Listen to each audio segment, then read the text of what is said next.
Welcome to our next webinar in the series that we've been running.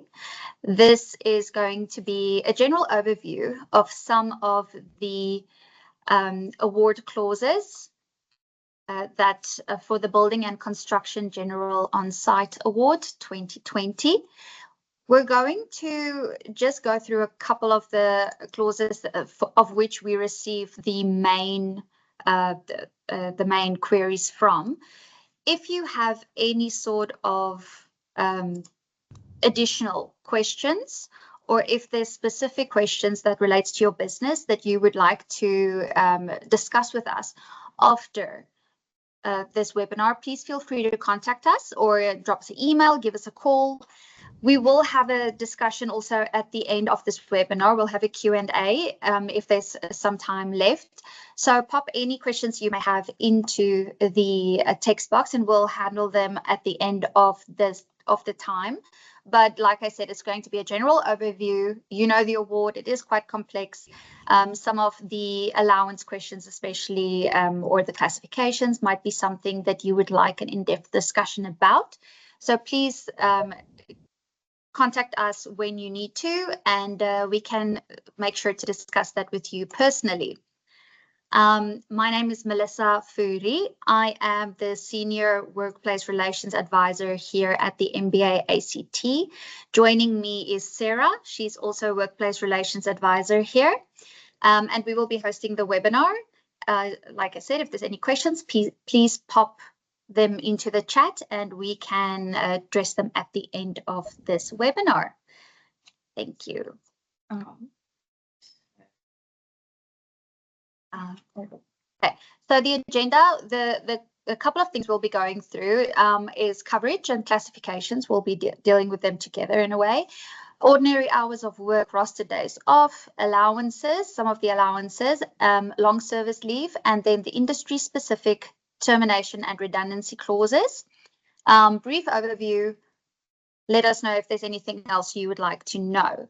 At this time, I will hand over to Sarah, who will be starting this webinar.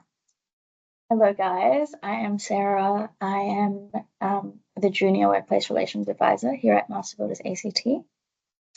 And I will be sort of covering coverage of the Building and Construction General On-Site Award up until RDOs.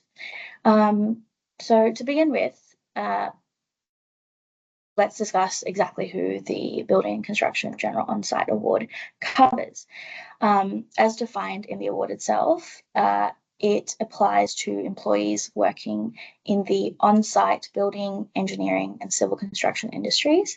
It includes residential and non-residential construction, but the key phrase here is on-site.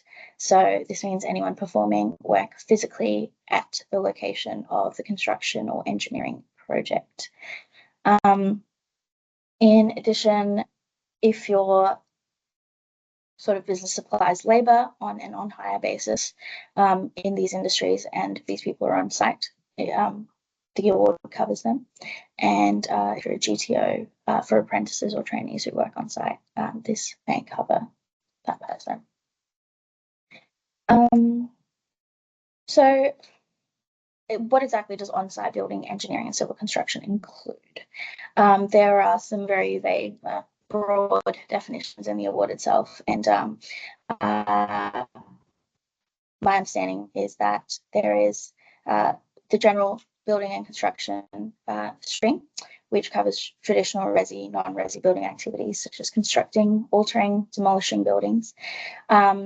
Second, there's the civil construction relating to larger civil infrastructure projects, roads, bridges, tunnels, railways, think building a bridge over Lake Burley Griffin or resurfacing a highway. The third category is metal and engineering construction. This involves metal trades on large construction projects, including fabricating, erecting steel structures or industrial plants, etc. Again, this is a very general overview, so if you have any questions, please pop it into the chat box or call us directly with your specific queries. But that is just the general overview of what is covered by the award in clause for. Also, there are exclusions.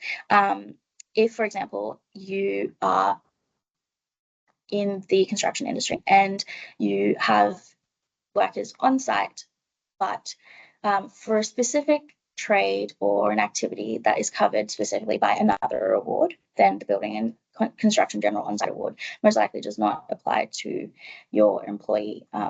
The example I've included here is the Plumbing and Fire Sprinklers Award. That is its own set of entitlements that apply specifically to the people that undertake fire sprinkler fitting, for example. So it's very important to have a good understanding of that when applying your awards. Yeah, so please have a look at the award that applies. And if there is an EBA in place, that is generally a better off overall than the award. So your enterprise agreement would apply over an award. Is that correct, Melissa, do you think? Yes. What I would say is when dealing with coverage under the Building and Construction Award, if you have any questions about it, or if you are uncertain if your employees actually do fall under the coverage of the award, as a point of first reference, we would start with clause 4, and we know it's a bit it's a bit of a general answer to say, go and have a look at the clause. But really, what this award does is it does set out quite specific definitions as to what is included under general building and construction, civil construction, metal and engineering. And remember that the way it is set out is trying to capture as many people as possible, even if your employees do not 100% fall within that definition, but they are on site, they are on tools, and they are in the general building and construction industry, then they would most likely be covered by this award. So what the award has done is it has tried to make the coverage as specific as possible, but it does not always capture everything to the exact letter. So it's a general, it is a general definition, and people who work on site, if not covered by other awards, will most likely be covered here by this award. But again, if you're unsure, we are going to deal with classifications next, which might be of additional information to you and of some help.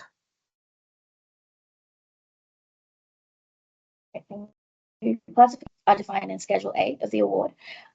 They sort of go upon skill level and role of each worker and determine their minimum pay rate and entitlements under the award. So it's very important that you've applied the right definition to your employee. The award groups related work into sort of streams that I've got in this table for you. There is the civil construction stream, which includes what I previously mentioned, earth moving, plant operation. There is the engineering streams with electrical, mechanical, fabrication trades. Then again, the general construction stream covering general building, demolition, fit outs, finishing work. Each stream sort of has classifications of that are sort of they're described. Yeah, as they're described, and they're each their levels, progressing levels. It might not be completely appropriate to go through each everything I've written in the table here, but a general overview is that it starts with your construction worker, engineering construction worker level 1, and it's based on how long they have been in the industry, the training that they have, and what they're entitled under that classification.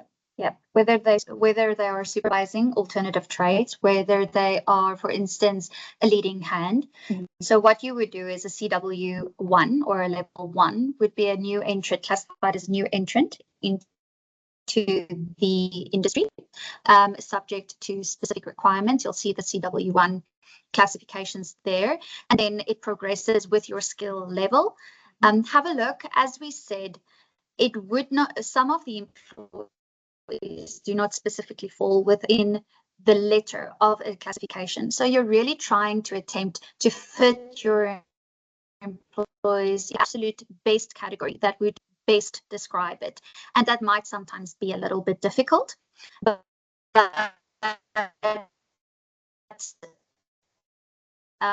only way that should capture your employee the highest level of pay in accordance with the classification that the employee would be entitled to.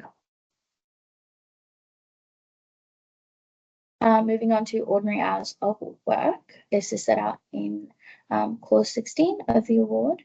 As defined, the standard hours in the award are 38 hours per week, usually 7.6 hours per day, Monday to Friday, between 7 to 6. Now, shift arrangements will vary according to your agreement with your employee, and the duration of them will also vary, again, according to agreement. I thought it was worth mentioning that employees are entitled to a minimum unpaid meal break of 30 minutes after 5 hours of work. But this is obviously, again, agreed between you and your employee. Am I missing anything here, Melissa? No, this is the ordinary hours of work is quite important, just because it, as set out in the award, it's 38 hours per week, worked Monday to Friday between 7 and 6. How those hours are worked is by agreement between the employer and the employee. It's important to stick to these definitions, or it's important to understand what ordinary hours of work are, because overtime or penalty rates are applicable when you go over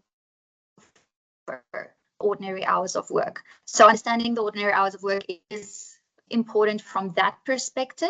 It will be a little bit different for shift workers, for instance, which we will deal with next.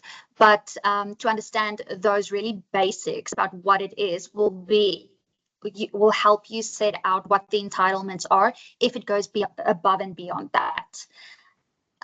So let's have a little bit of a look at rostered days off. Yeah. So an RDO is a scheduled day off that your employees earn by working extra hours. They accrue based on a 38-hour week, averaged over a 20-day or 4-week cycle. Employees accrue about 7.6 hours towards an RDO for every 19 ordinary hours worked, as stated in the award. And this generally translates to approximately 0.4 hours per 8-hour day. If an employee works less than 8 hours in a day, accrual is calculated on a pro rata basis. Taking and banking RDOs, this is based on an agreement between you and your employee, or if there is sort of union presence, then a union as well. RDOs can be taken on the same day for all employees, rotated among different days, or scheduled using an agreed method. I've just included in the next slide an example of the 2025 RDO calendar that Master Builders sort of gives as a template, as a guide.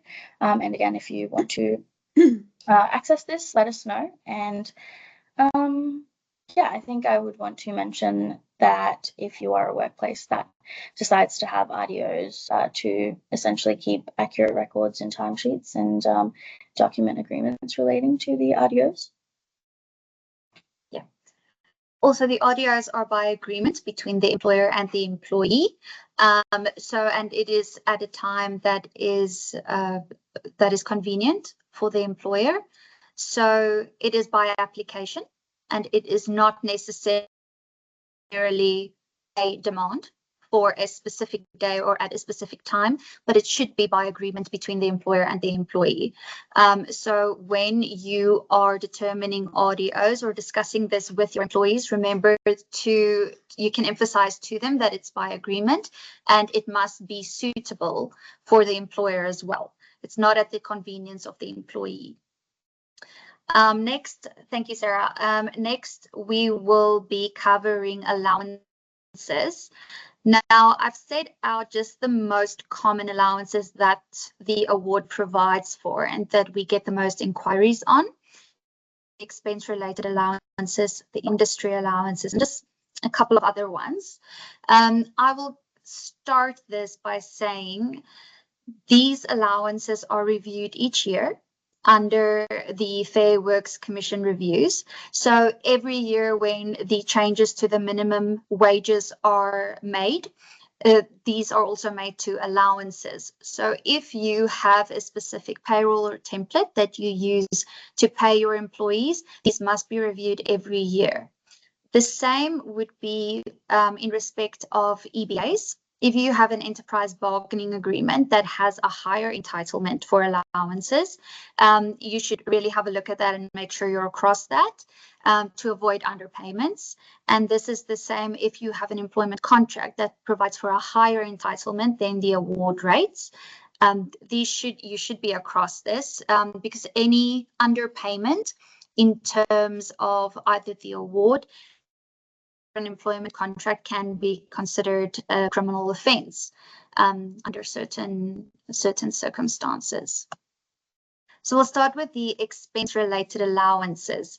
You'll find these in clause 21 of your building award.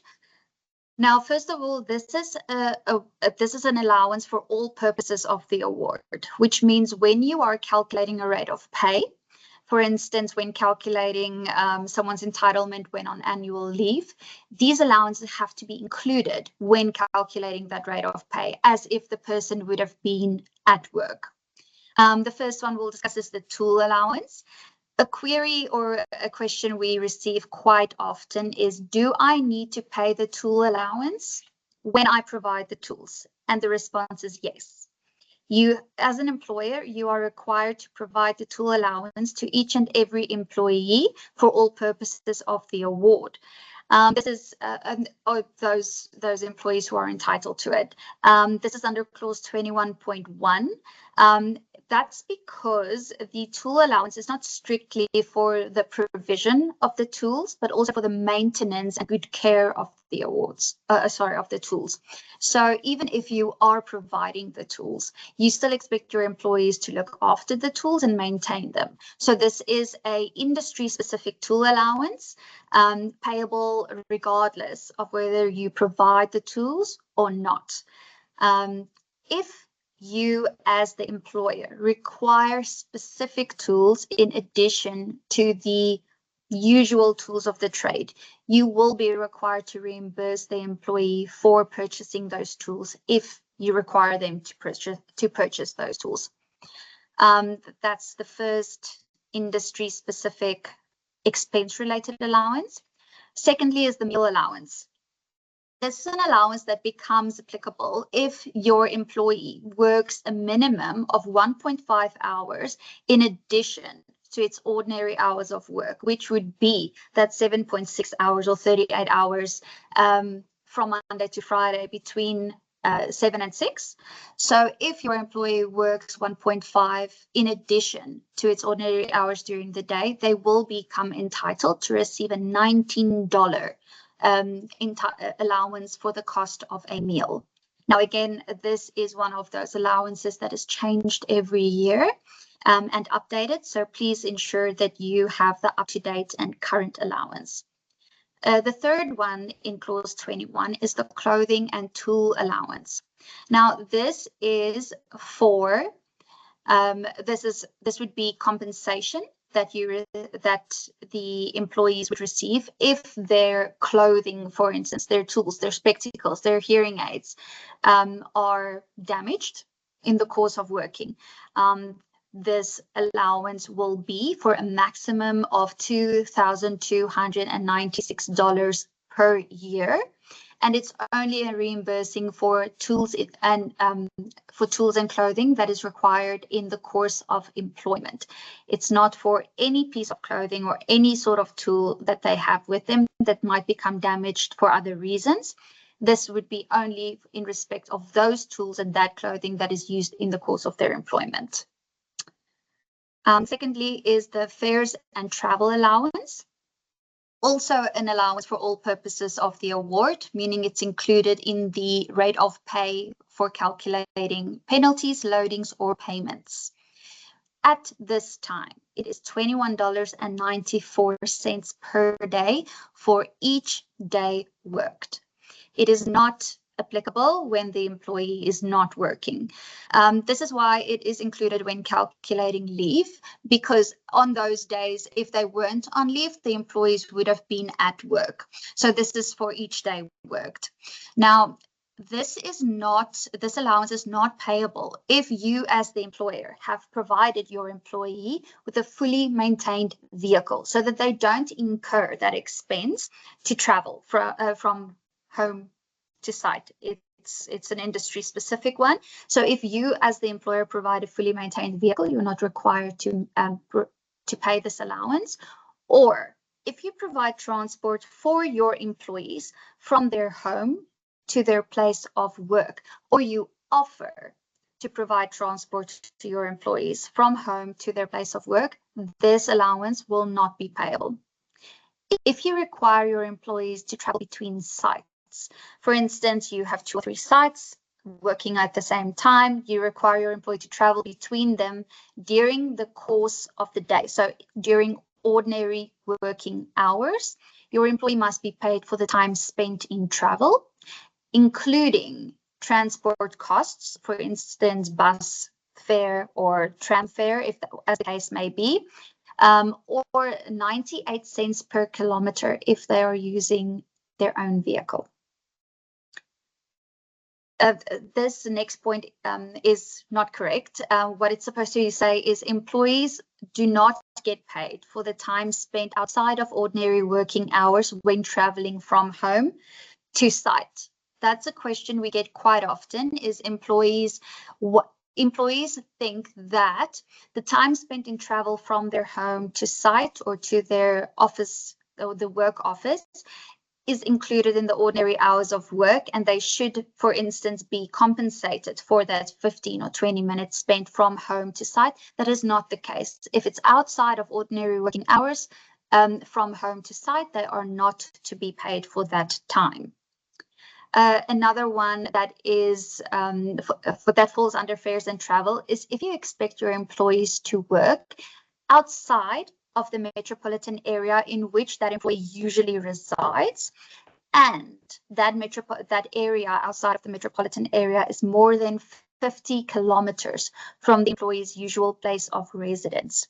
Then, and only in those circumstances, the employee will get 59 cents per kilometer for traveling, as well as the time spent in travel outside of ordinary working hours. So here we have to differentiate between time spent traveling from your home to the office or the work site. When it falls within that metropolitan area radius, they won't be paid for those for the time spent in travel. But if it's outside of the usual metropolitan area and more than 50 kilometers from their usual place of residence, then they do get paid for the time spent traveling, which falls outside of ordinary working hours, as well as 59 cents per kilometer for that travel.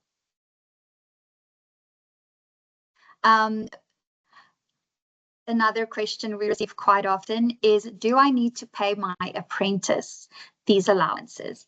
And in relation to the fares and travel allowance, the response is yes, definitely.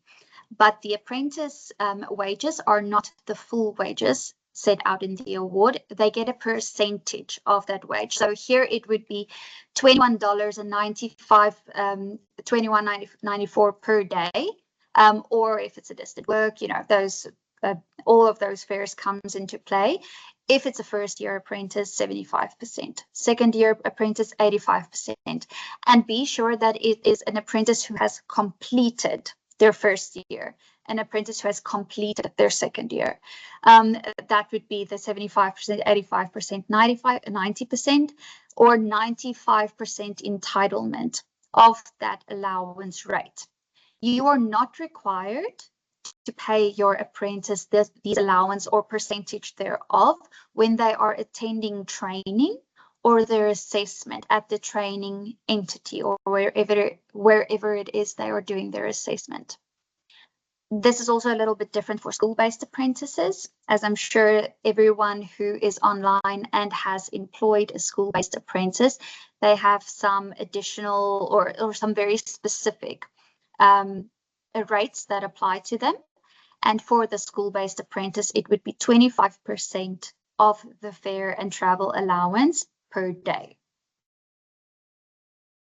Another allowance that we've been receiving a number of inquiries on is the living away from home distant work allowance. You will find this under clause 25 of the award.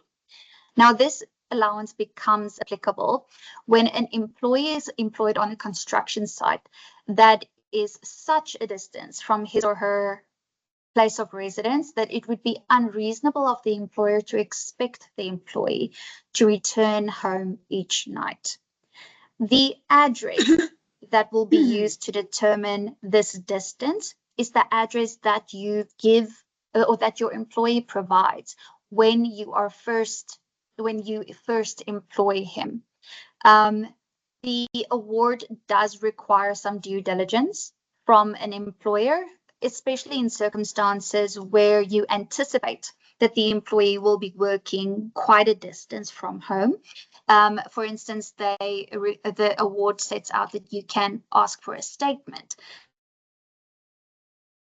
confirming this because I mean you're employing your employee based on its usual residential address, so that you don't need to incur distant work costs if it is not necessary.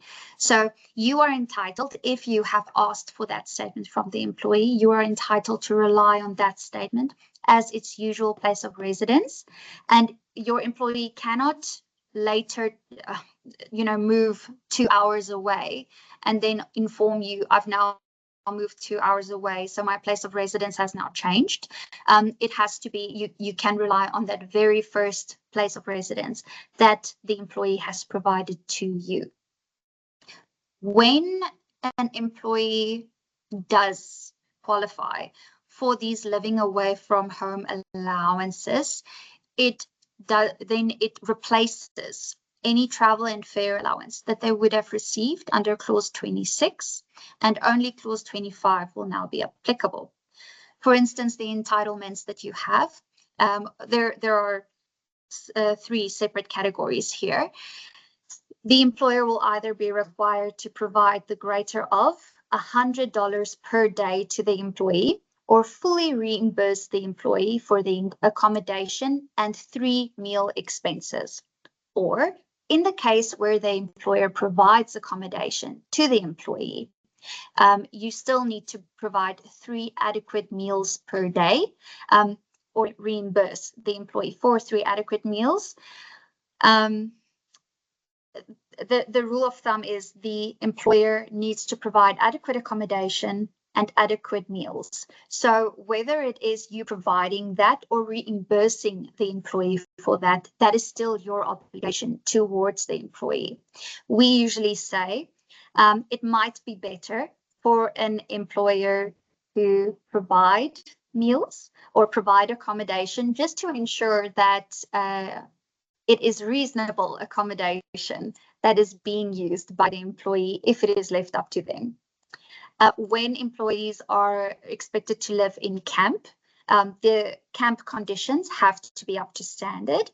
You as the employer will be required to provide all accommodation and board, or reimburse the employee for the reasonable costs of all reasonable meals. And that's in addition to an allowance of $254.97 per completed week. If there is not a completed week, then the daily allowance will apply, which would be $36.38 per day. Travel expenses, you're required to pay the employee for time spent in travel to the distant work site, as well as back from the distant work site. It's up to a maximum of 8 hours per day, because the travel expenses in living away from home is within the ordinary working hours. It is expected to fall within the ordinary working hours, but that includes if the employee is taking a specific transport to this distant work area and they have big tools or additional tools that they need to transport, you will be required to reimburse them for the transport or the cost of fare, including the costs of having their tools located or put on transport to this distant work site. An employee is also entitled to $19 per meal for when spending time in this travel. So living away from home is a little bit different to just the usual fares and travel allowance. But the main takeaway is that if an employee does qualify for distant work allowance under clause 25, that allowance replaces any travel allowance it would have received under clause 26. So it's not in addition to, it replaces that allowance. Next up, we have the industry allowance. This is a general allowance, and it's also an allowance for all purposes of the award, which means it must be included in when calculating rates of pay. Here they have a separation between the award provides for a separation between residential and non-residential and civil construction and building. So for the residential industry, the industry allowance is $51.28 per week. For the general, so the non-residential and civil and engineering would be $64.10 per week. Again, please review these. Make sure that they are reviewed annually when the minimum pay rate increases has been published. Have a look at your enterprise bargaining agreements or your employment agreements if there is any additional entitlements or higher entitlements that your employees are entitled to. What we're going to look at now is the long service leave scheme that is specific to the building and construction industry. In the ACT, we have the portable long service leave scheme. What this means is that a worker, when employed or covered by the building and construction industry award, has the right to move from employer to employer without losing a benefit that it would have received under the Long Service Leave Act. So in other words, your employee can work for you for 1 year, for instance, and then decide to go to another employer in the building and construction sector, work for 6 years. And both of the time spent working in the building and construction industry, even though it was for separate employers, will accrue towards his or her long service leave entitlement. The applicable act is the Long Service Leave Act, Portable Schemes 2009. It is a little bit difficult to read, and it's not very clear from the Act exactly what the entitlements are. For instance, these are entitled to receive payment in lieu of long service leave if they have worked a minimum of 7 years. There are also provisions in the Long Service Leave Act that says an employee needs to, or an employer needs to provide a minimum of 2 weeks leave when an employee asks for its long service leave. There are all kinds of separate requirements under the Long Service Leave Act. And if you have any questions about that, please phone us or give us a call. There is a very handy tool on the Fair Works Commission site that has a calculator for calculating what the employees' long service leave entitlements look like in certain circumstances. It's a very useful tool, and please feel free to make use of it if you have any questions. But the rule of thumb, as we say, in the ACT is that an employee is entitled to 13 weeks of portable long service leave after it has a period of 10 years of continuous service. This comes down to about 1.3 weeks of leave for every completed year of service.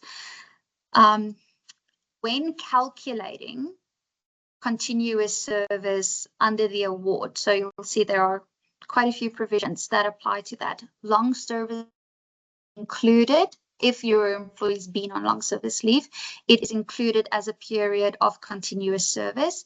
This is because it is a paid leave. It is not an unpaid leave. In the ACT specifically, the long service leave is applicable to both full-time, part-time, and casuals, including apprentices. Continuous service for purposes of long service leave is not calculated. It is calculated per day when you are determining what long service leave entitlements your employee can get. This is, as you know, a very standard industry term, but it is unique in the sense that it is portable. That's why the calculator that you can find on the Fair Works website is really, really useful. Especially if you have a situation where your employee has worked from 7 to 10 years, so he's not, let's say, entitled to the full long service leave, but definitely to some of it or a portion of it, or even a payment.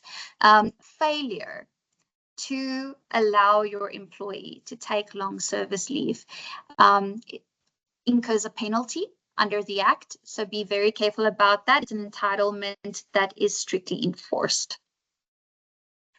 Next, we are coming to the termination clause of the award. Now, under the award, termination provisions by the employer is governed by the NES. So you'll see the award just refers to employer requirements as those requirements that are set out in the National Employment Standards. They are basically 100% the same as the ones applicable to employees if an employee gives notice. So you can read this slide as being applicable to both employers and employees. For instance, if you have the less than a year of service, you have to give 1 week's notice, and this is an employer or employee. If you have worked from 1 year but less than 3 years, 2 weeks notice. 3 years but less than 5 years, 3 weeks notice. More than 5 years, 4 weeks notice. Of course, there are exceptions to this, and I am referring to something like termination based on misconduct, which might incur immediate termination without any form of notice. You do have the option of paying notice instead of the employee working that period, but that must be by agreement between the employer and the employee. If an employee does not give notice, then you as the employer are entitled to deduct no more than 1 week's worth of wages in the absence of notice. Please note that this is only applicable to employees who are over the age of 18. The award also provides for an entitlement to employees called the job search entitlement. And this is an entitlement if the employer terminates employment. So only in the event that the employer terminates, not in the event that the employee decides to hand in his notice. And in those circumstances, an employer is required to give 1 day, up to 1 day, for the employee to look for alternative employment. That's the job search entitlement. Next, we come to a very controversial part of the award, and it's very specific to the building and construction industry. We have the redundancy clause. Now, redundancy is defined as a situation where an employee ceases to be employed by an employer. This means in the case that an employee provides notice for any reason, an employer decides to terminate an employee's employment for any reason other than misconduct or refusal of duty. So even if your employee decides to give notice of termination, the redundancy provisions in the award will apply to that employee. In this case, we have a little table that's included here, but it's also included in the award. If the employee has worked for you for less than 12 months, they are entitled to 1.75 hours per week of completed service. So please note this is completed service. It is not based on a daily rate. It is based on a weekly rate. That's for the 1 to 2 years of service, 2 to 3 years, and so on. It will be for, let's take the 3 to 4 years of service, it would be 7 weeks pay, plus 0.73 hours per completed week, in excess of 3 years, up to 8 weeks pay. The hours here means the ordinary hourly rate. And as you know, ordinary hourly rate will include any allowance entitlements that your employee was entitled to. The redundancy scheme luckily does not apply to casuals, so it would not be the case if a casual gave notice, but that wouldn't make sense in this case anyways. The redundancy clause does apply to an apprentice if the apprentice has completed its service with you and a minimum of 12 months service after it's completed its apprenticeship. The apprentice has completed its apprenticeship. In those circumstances, the apprentice will be entitled to these redundancy provisions and be entitled to receive redundancy pay if it ceases to be employed by the employer. Now, the industry there is provision for redundancy pay schemes. If an employer pays amounts or makes provision for redundancy pay to a redundancy pay scheme, you are entitled, when a employee provides termination, a notice of termination, or you terminate the employment of an employee, you are entitled to ask that redundancy pay scheme to pay out the redundancy pay applicable to that employee, and you are only required to pay if there is an excess. So let's say your employee is entitled to 20 weeks, let's say 7 weeks of redundancy pay, and your redundancy pay scheme has only received payments to incur an entitlement of 6 weeks, then you as the employer will be required to make the additional weeks pay. So the 1 week between the 6 and the 7 weeks. That will be your responsibility as the employer, but that's also a benefit of making these payments to a pay scheme. I will caveat this again by saying we've seen quite a few enterprise agreements that provides for additional entitlements for redundancy. So please, when doing these calculations, ensure that you are paying the entitlement that your employee is entitled to under the award or enterprise bargaining agreement or employment contract, especially if there is a higher entitlement in terms of those instruments. That's really important, and because most of the bargaining agreements are more favorable than the award, this is usually one of the clauses that has a higher entitlement. But again, if you have any questions about this, please let us know.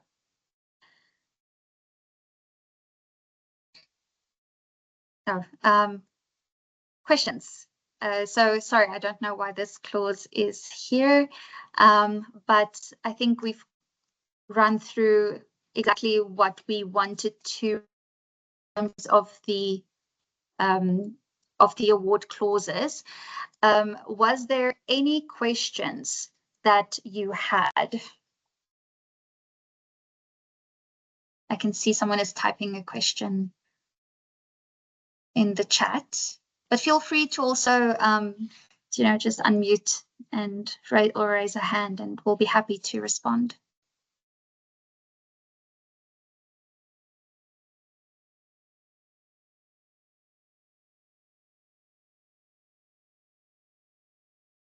I'm going to give you these details so long.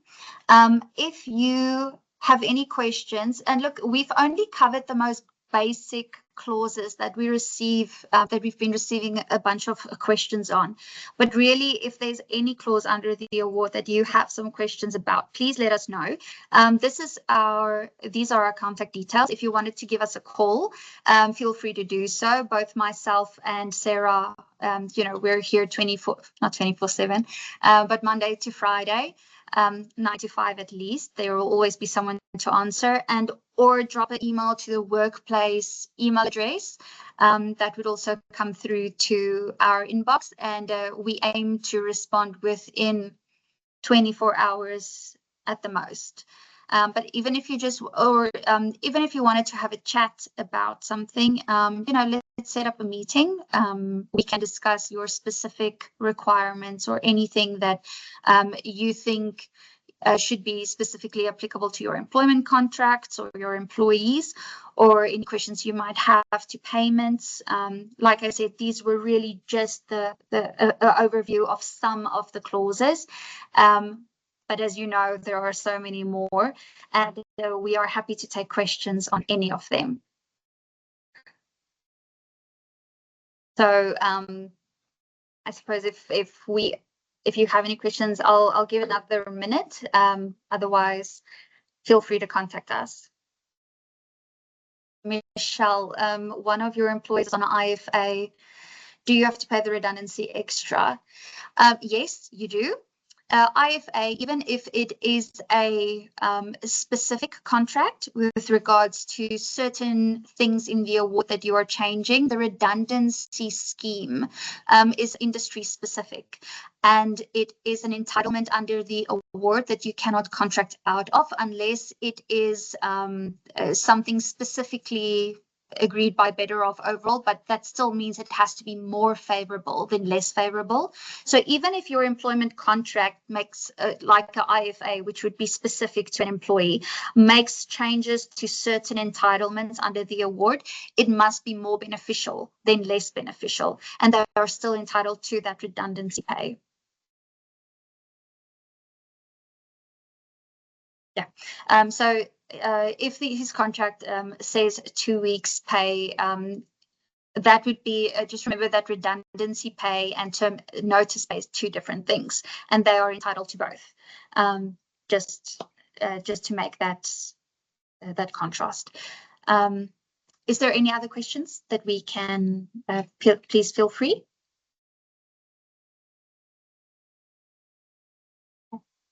All right.